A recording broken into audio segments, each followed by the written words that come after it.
thamani yetu sisi ni kubwa mno, sio thamani ya kwenda kuiangalia bure. Na mimi nikwambie ama nikuulize wewe, ni bidhaa gani hapa Tanzania inapatikana bure dukani? Leo hii wewe ukiambiwa bwana, hebu ingia hapa kwa Shafi Dauda uje uchukue kuna jezi inatolewa bure, wewe utaingia? Ama hata ukiingia ukichukua utakuwa na mapenzi na hiyo bidhaa? Si utakuwa na mashaka nayo?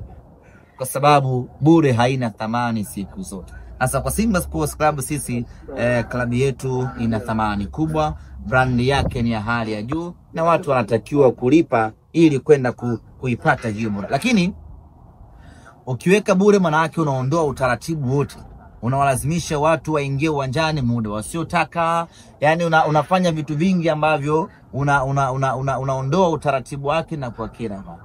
Na haina heshima tu. Mekaa uwanjani ukigeuka unaitenga bure na unaerofa tu kama mimi. Inakosa heshima. Sasa mashabiki wa Simba hatuwezi kuwakosea namna hiyo. Tumeweka viingilio pale, kila mtu anunue kiingilio chake aje Benjamin. Na kwa mwalimu ambaye amechukua timu ukiwa kuna pressure kubwa, watu wakiwa hawaamini katika yeye, watu wakisema maneno mengi kuhusu yeye anayechukua timu, na magoli matatu sio issue kubwa sana. Issue kubwa ni kwamba timu inaonekana kuwa na mabadiliko makubwa kutoka pale ambapo Simba ilikuwepo na kule ambapo yeye meneja Pantev ameichukua Simba.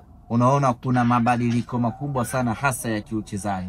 Hilo ni jambo la kutia faraja na kutia amani, na inaonesha wazi kwamba mwalimu akiendelea kupata muda wa kutosha ataendelea kutengeneza silaha za kutisha zenye kuangamiza wapinzani huko tunakoenda.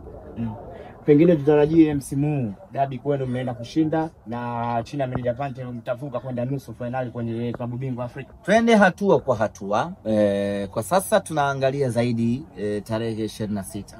Tunavukaje kuingia hatua ya makundi. Tukiingia makundi tuitafute robo finali. Tukifika robo finali tuwekeze nguvu kufika nusu finali.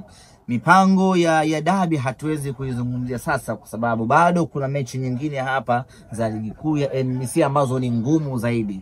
Tuna TRA tarehe 30, tuna Azam FC tarehe 2. Kwa hiyo tunatakiwa kukusanya hizi alama hapa